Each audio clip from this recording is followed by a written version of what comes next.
రెడ్డి గారి నేతృత్వంలో 9 మంది మొత్తంగా సభ్యులతో ఈ కమిటీని పార్టీ తరఫున ఏర్పాటు చేయడం జరిగింది. ఈ కమిటీ రాష్ట్రంలో 2023 డిసెంబర్ దాకా ఉన్న పరిస్థితి, వ్యవసాయం పండుగగా చేసి స్వాతంత్ర భారతదేశంలో మొట్టమొదటిసారి విప్లవాత్మకమైన కొన్ని పథకాలు తెచ్చి రైతు బంధు కానీ, రైతు బీమా కానీ, 24 గంటల ఉచిత విద్యుత్తు కానీ, అదేవిధంగా భూమి శిస్తు రద్దు, నీటి తీరువా రద్దు, వాటితో పాటు చిన్న నీటి వనరులైన చెరువులను కాపాడడానికి మిషన్ కాకతీయ, అదే మాదిరిగా పెద్ద ఎత్తున సాగునీరు, అటు పాలమూరు రంగారెడ్డి ఎత్తిపోతల పథకం కానీ, ఇటు కాళేశ్వరం కానీ, సీతారామ ఎత్తిపోతల పథకం కానీ, ఈ రకంగా ఒక విశేషమైన కృషి ఏదైతే గత దశాబ్ద కాలంగా కేసీఆర్ గారి నాయకత్వంలో జరిగిందో, దానివల్ల కేంద్ర ప్రభుత్వం స్వయంగా అత్యధికంగా ఆత్మహత్యలను, రైతు ఆత్మహత్యలను నివారించిన రాష్ట్రంగా, అత్యల్పంగా, అతి తక్కువగా రైతు ఆత్మహత్యలు జరుగుతున్న రాష్ట్రంగా తెలంగాణ ఉన్నది అని పార్లమెంటులో ప్రకటించే స్థాయికి దశాబ్ద కాలంగా కేసీఆర్ గారి నాయకత్వంలోని ప్రభుత్వం చేసిన కృషి వల్ల ఆ ఘనతను మనం సాధించుకోగలిగాం. రైతుల ఆత్మవిశ్వాసాన్ని నింపగలిగినాం. రైతుల భూమి ధరలు కూడా పెరిగినాయి. వారిలో విశ్వాసం కూడా అపారంగా నిండింది. అట్లాంటి పరిస్థితుల్లో సంవత్సరంన్నర కిందట స్వయంగా ఈరోజు భారత ప్రతిపక్ష నేతగా ఉన్న రాహుల్ గాంధీ గారు, కాంగ్రెస్ పార్టీ యొక్క సీనియర్ నాయకులు, మాజీ అధ్యక్షులు, ఆయన నాయకత్వంలో వరంగల్ వేదికగా రైతు డిక్లరేషన్ పేరిట కాంగ్రెస్ పార్టీ రైతులకు ఎన్నో రకాల హామీలు ఇచ్చింది. అందులో బోనస్ ఇస్తామని, రైతు భరోసా అమలు చేస్తామని, ఖచ్చితంగా మద్దతు ధర ఇస్తామని, కొనుగోలు కేంద్రాలు విస్తారంగా పెంచుతామని, అదే మాదిరిగా ఇంకా చాలా మాటలు కూడా చాలా వివరంగా చెప్పినారు. ఇవన్నీ నమ్మిన రైతులు రాష్ట్ర వ్యాప్తంగా 2 లక్షల రుణమాఫీ చేస్తామని ఇవన్నీ చెప్పినారు. ఇవన్నీ నమ్మిన రైతులు మరి రాష్ట్ర వ్యాప్తంగా కాంగ్రెస్ పార్టీని విశ్వసించి, రాహుల్ గాంధీ గారిని విశ్వసించి కాంగ్రెస్ పార్టీకి అధికారం కట్టబెట్టినారు. సరే, అధికారం ఎవరికి శాశ్వతం కాదు. తప్పకుండా రాజకీయాల్లో తప్పకుండా ఇవన్నీ జరుగుతూ ఉంటాయి. విజయాలు, అపజయాలు, అది మాకు పెద్ద విషయం కాదు. ఎందుకంటే బీఆర్ఎస్ అంటే కేవలం భారత రాష్ట్ర సమితి మాత్రమే కాదు, భారత రైతు సమితి కూడా. మా కృషి, మా సంకల్పం, మా పోరాటం, మా ఆలోచన అంతా కూడా ఎప్పుడు కూడా ఈ రాష్ట్రంలో 60-65% మంది ప్రజలు ప్రత్యక్షంగా పరోక్షంగా ఆధారపడే వ్యవసాయం బాగుండాలి, వ్యవసాయదారులు బాగుండాలి, రైతు బాగుంటేనే రాష్ట్రం బాగుంటుంది, ఎద్దేడ్చిన వ్యవసాయం బాగుపడది అనే మాట, రైతేడ్చిన రాజ్యం బాగుండదనే మాట ఏదైతే పెద్దలు చెప్పినారో దానికి అనుగుణంగానే మా ఆవేదన అంతా కూడా. ఇవాళ ఎలక్షన్లు ఏమీ లేవు. ఇవాళ తక్షణం అధికారంలోకి రావడానికి ఇదేమీ రాజకీయమైన ప్రయత్నం కానే కాదు. కేవలం ఈ రాష్ట్ర ప్రభుత్వం ఏదైతే కొన్ని తప్పుడు నిర్ణయాలు, అదే మాదిరిగా కొన్ని ఇస్తానన్న హామీలు అమలు చేయకపోవడం వల్ల ఇవాళ రాష్ట్రంలో ఉండే రైతు సోదరులు ఏదైతే నిరాశతో, నిస్పృహతో, చివరికి బలవంతపు చావులకు, అంటే ఒక రకంగా చెప్పాలంటే ఇవి ప్రభుత్వ హత్యలు, వాటికి పాల్పడే ఒక దుస్థితి వచ్చిందో, ఎందుకు వచ్చింది, ఏం జరిగింది ఈ సంవత్సర కాలంలో, ఏం చేస్తే బాగుంటుంది అని నిర్మాణాత్మకంగా ఒక ప్రతిపక్షంగా, ప్రధాన ప్రతిపక్షంగా ఒక ఆలోచన చేసి పార్టీ పెద్దలు, మా పార్టీ అధ్యక్షులు, తెలంగాణ తొలి ముఖ్యమంత్రి కేసీఆర్ గారి ఆదేశం మేరకు, తాను స్వయాన రైతు కేసీఆర్ గారు, ఆయనకుండే ఆవేదన రైతు పట్ల, ఆయన గుండెల్లో ఉండే ఆర్తి బహుశా ఈ రాష్ట్ర పాలకులకు ఇప్పుడు లేదు.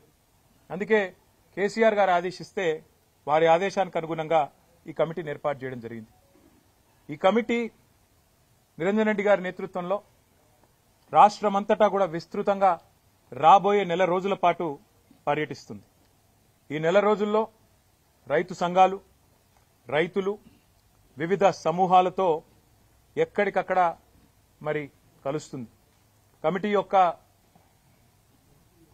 నిజంగా వారి కమిట్మెంట్కు నేను ధన్యవాదాలు కూడా తెలియజేస్తా ఉన్నా. ఎందుకంటే మా జోగురామన్న గారు వెంటనే స్పందించి అన్నారు, అన్న అక్షర క్రమంలో మేమే ముందున్నాం ఆదిలాబాదు, మా దగ్గర నుంచే పని మొదలు పెడదాం, మీరు రండి, మా పూర్వ ఆదిలాబాద్ జిల్లా నుంచే పని మొదలు పెడదామని చెప్పి నిరంజన్ రెడ్డి గారికి చెప్పగానే వారు కూడా వెంటనే అందరితో సంప్రదించి ఎల్లుండే పని మొదలు పెడదామని నిర్ణయం తీసుకున్నారు. 24వ తారీఖు నుంచి ఈ కమిటీ మరి పూర్వ ఆదిలాబాద్ జిల్లా నుంచి తన పనిని ప్రారంభించి రాబోయే నెల రోజుల పాటు అన్ని జిల్లాలు దాదాపుగా అన్ని వర్గాల రైతులను వ్యవసాయదారులను అందరినీ కలిసి ఏ రకమైన ఇబ్బందులున్నాయి, రుణమాఫీ ఎంత మేరకు జరిగింది, రైతు భరోసా ఎంత మేరకు రాబోతున్నది, అసలు రాష్ట్రంలో ఏం జరుగుతా ఉంది, కరెంటు సరఫరా ఎట్లున్నది, నీటి పరిస్థితి ఏంది, సాగునీటి పరిస్థితి ఏంది, రైతులు ఏ రకంగా ఇబ్బందులు ఎదుర్కొంటున్నారు, మద్దతు ధర పరిస్థితి ఏంది, బోనస్ ఏంది, కొనుగోలు కేంద్రాలు ఏంది, అసలు రాష్ట్రంలో రైతు వేదికలు ఏవైతే 2603 ఆనాడు కేసీఆర్ గారి నాయకత్వంలో కట్టుకున్నామో ఆశించిన ప్రయోజనం గాని ఉద్దేశించిన లక్ష్యం గాని నెరవేరుతున్నదా, వాటి వల్ల ఏం జరుగుతున్నది, ఇవన్నీ కూడా అన్ని జిల్లాల్లో పర్యటించి ఎక్కడికక్కడ రైతాంగంతో మాట్లాడి వారిలో భరోసాను కూడా నింపడానికి ఈ ఉద్దేశం ఏంటంటే రైతులు ఇవాళ నిస్పృహలో 400 మంది పైగా ఎవరైతే బలవన్మరణానికి పాల్పడ్డారో, ఆత్మహత్యకు పాల్పడ్డారో వారి కుటుంబాలు మాత్రమే కాదు మిగతా కుటుంబాల్లో కూడా, ఎందుకంటే మొన్న ఒక హృదయ విదారకమైన దీనికి ప్రేరణ నిజానికి ఈ కమిటీ వేయాలన్న ఆలోచనకు ప్రేరణ ఏంది అంటే మొన్న ఆదిలాబాద్ పట్టణంలో ఒక బ్యాంకు బ్రాంచ్లో ఒక రైతు తన రుణమాఫీ కోసం ప్రయత్నం చేసి చేసి విసిగి వేసారిపోయి ఆఖరికి బేజారైపోయి అక్కడనే ఎండ్రిని దాగి పురుగుల మందు దాగి బ్యాంకు ఆవరణలోనే ఆత్మహత్య చేసుకున్నాడు. అక్కడనే కుప్పగూలి చచ్చిపోయింది. ఆ పరిస్థితి చూసిన తర్వాత మనిషి అన్నవాడు ఎవరైనా మనసున్నవాడు కదలక తప్పది, బాధపడక తప్పది.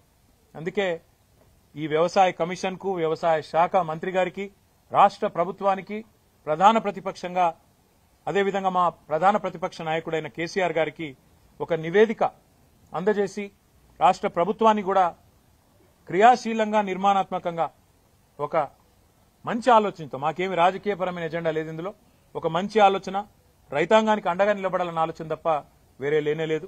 అందుకే 24 నుంచి పని ప్రారంభించి అన్ని జిల్లాలు తిరిగి ఎక్కడికక్కడ అందరినీ కలిసి మరి ఎక్కడికక్కడ వారి సలహాలు సూచనలు వారి ఆవేదన అన్ని కూడా నిక్షిప్తం చేసి నెల రోజుల తర్వాత మరి ఫిబ్రవరి ఆఖరి వారం వరకు ఒక నివేదికను ఇటు రాష్ట్ర ప్రభుత్వానికి ఇటు పార్టీ అధ్యక్షులు కేసీఆర్ గారికి సమర్పించడం జరుగుతుంది. మీడియా సమక్షంలోనే దాన్ని కూడా చేస్తాము, మీడియా కూడా విడుదల కూడా చేస్తాము. తప్పకుండా అందులో ఏ మేరకు రైతు డిక్లరేషన్ రాహుల్ గాంధీ గారు విడుదల చేసిన రైతు డిక్లరేషన్ ఈ సంవత్సర కాలంలో అమలయ్యింది, దాని యొక్క అమలు ఎంత మేరకు జరిగింది అనేది కూడా తప్పకుండా అధ్యయనం చేస్తాం. రుణమాఫీ ఎంత మేరకు జరిగింది అది కూడా అధ్యయనం చేస్తాం.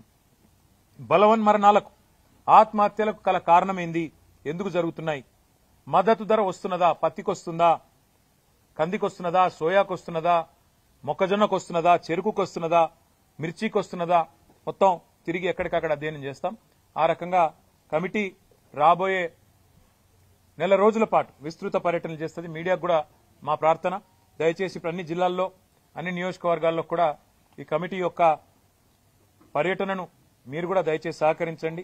వారికి కూడా రైతాంగానికి కూడా తెలియజెప్పే విధంగా ప్రచారాన్ని కల్పించాలని చెప్పి కూడా కోరుతూ, మరి ఈ కమిటీకి రేపు రైతులను వారి జీవితాల్లో విశ్వాసాన్ని నింపే దిశగా మీ కార్యాచరణ ఉండాలని మనస్ఫూర్తిగా ఆకాంక్షిస్తూ మీ అందరికి కూడా మీడియా మిత్రులకు కూడా హృదయపూర్వకంగా ఇక్కడ దాకా వచ్చినందుకు హృదయపూర్వకంగా ధన్యవాదాలు. ఆలస్యానికి మన్నించండి. నల్లగొండ దీక్ష ఇప్పుడే ఇక్కడ మేము మీటింగ్ లో ఉన్నప్పుడే మాకు సమాచారం వచ్చింది. 28 నాడు మాకు హైకోర్టు పర్మిషన్ ఇచ్చిందని చెప్పి సమాచారం వచ్చింది. కానీ దురదృష్టం ఏంది అంటే ఈ రాష్ట్రంలో ప్రజాపాలన నడుస్తున్నది, ఎవరైనా సరే నిరసన చెప్పవచ్చు, ఎవరైనా సరే తమ అభిప్రాయాలు చెప్పొచ్చు అని చెప్పి ముఖ్యమంత్రి గారు చాలాసార్లు చెప్పినారు. కానీ వాళ్ళ ఒక చిన్న కార్యక్రమానికే మరి ఇంత ఆగమాగం అయిపోయి చివరికి అనుమతి నిరాకరించి ముఖ్యమంత్రి గారేమో స్వయంగా రాజ్భవన్ ముంగట ధర్నా చేయొచ్చట.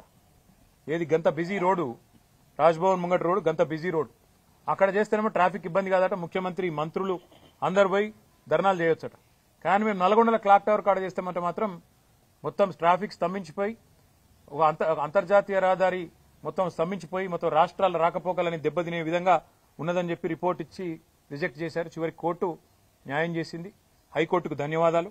తప్పకుండా వారు సూచించిన విధంగా వారు చెప్పిన విధంగానే నడుచుకుంటాం. రైతుల ఆవేదన ప్రభుత్వం దృష్టికి తీసుకొస్తాం. రాష్ట్ర వ్యాప్తంగా గ్రామ సభలు జరుగుతున్నాయి. బీఆర్ఎస్ కావాలని డిస్టర్బ్ చేస్తుంది. 10 ఏళ్ల కాలంలో రేషన్ కార్డు ఇప్పుడు ఇస్తున్నామని కాంగ్రెస్ మంత్రులు అంటే ఒకసారి చెప్పిన అబద్దాన్ని నిజం చేయడానికి 100 సార్లు చెప్తే అది నిజం అవుతుందనే ఒక అపోహలో కాంగ్రెస్ ప్రభుత్వం ఉంది. మేము మీలాగా రేషన్ కార్డు ఇవ్వడానికి కూడా ఒక గొప్ప కార్యంగా దైవ కార్యంగా భావించి మేమేమి దాన్ని ఏదో గొప్ప ఇదిలాగా చేయలేదు, హడావుడి చేసి చేయలేదు. ప్రతిదానికి పబ్లిసిటీ పిచ్చి ఉండాల్సిన అవసరం లేదు. 6,47,000 పైచీలకు కార్డులు ఇచ్చింది 9.5 సంవత్సరాల్లో బీఆర్ఎస్ ప్రభుత్వం. కానీ వీళ్ళలాగా మేము అదొక ప్రదర్శనలాగా చేసి ఇవ్వలేదు. మేము చాలా మేరకు మీ సేవ ద్వారా ఇతరత్ర ఎవరైతే లబ్ధిదారులు అప్లై చేసుకుంటే డైరెక్ట్ గా వాళ్ళకే ఇచ్చినాం. గతంలో ఇవ్వలేదు అనే మాట అబద్దాలు గతంలో చెప్పినారు, మళ్ళీ చెప్పే ప్రయత్నం చేస్తున్నారు. నేను కాంగ్రెస్ పార్టీకి నేను చేసే విజ్ఞప్తి ఒకటే. హిందీలో సామెత ఉంది, నాచినాయే ఆంగం తేడా అని. అంటే నాకు డాన్స్ రాకపోతే కిందేదో నేల బాగాలేదు, అంతా ఒడిదుడుకులు ఉన్నాయని, ముఖం బాగాలైతే అద్దం బాల కొట్టుకున్నట్టు. గ్రామ సభల్లో ప్రజలు అడుగుతున్న ప్రశ్నలకు మీ దగ్గర సమాధానాలు ఉన్నాయా? ప్రజలు ఏమడుగుతున్నారు? 100 రోజుల్లో 6 గ్యారంటీలు అన్నారు, ఏమైందని అడిగారు. ప్రజలు ఏమడుగుతున్నారు? రుణమాఫీ సంగతి ఏమైందని అడుగుతున్నారు. రైతు బంధు ₹1 ఇప్పటిదాకా వేయలేదు, మీ ప్రభుత్వం వచ్చినాక ఎందుకు వేయలేదు అని అడుగుతున్నారు. వాటికి సమాధానం చెప్పే సత్తా మీ కాడ లేకపోతే మేమేం చేస్తాం? ప్రజలు ఇంకొక మాట కూడా అడుగుతున్నారు. 1,06,00,000 దరఖాస్తులు తీసుకున్నారు మీరు ప్రజాపాలన పేరిట డిసెంబర్ 23లో. ఆ దరఖాస్తులు ఇచ్చినాం కదా, రేషన్ కార్డులకు, రైతు భరోసాకు మళ్ళెందుకు దరఖాస్తు పెట్టాలని అడుగుతున్నారు. ఎవరు తప్పిది? ఆ దరఖాస్తులు ఎక్కడ పోయినాయి? ప్రభుత్వం దగ్గర సమాచారం లేదు. అందుకే ఇవాళ మీరు రాష్ట్ర ప్రభుత్వాన్ని అనేది ఏమంటే, మీరు పరిపాలనలో నిమగ్నం కండి. మీరు ఇతరత్ర కార్యక్రమాలు బంద్ పెట్టి ప్రజలకు మేలు చేసే కార్యక్రమాలు, గ్యారంటీల అమలు, వాటి మీద మీరు దృష్టి పెడితే ఈ నిరసనలు మీకు తప్పుతాయి. లేకపోతే మాత్రం ఇవాళ ఎక్కడన్నా ఒక్క టీఆర్ఎస్ నాయకుడు పాల్గొన్న దాఖలాలు మీరు చూపెడతారా? ఎక్కడికక్కడ ప్రజలు మరలబడుతున్నారు, టెంట్లు ఊలగొడుతున్నారు. రేపు ఇదే తీరుగా కొనసాగితే గవర్నమెంట్ ను కూడా ఏదో దశలో ప్రజలు వాళ్ళు ఖచ్చితంగా తిరస్కరిస్తారు. కాంగ్రెస్ కార్యకర్తలు కొన్ని గ్రామాలలో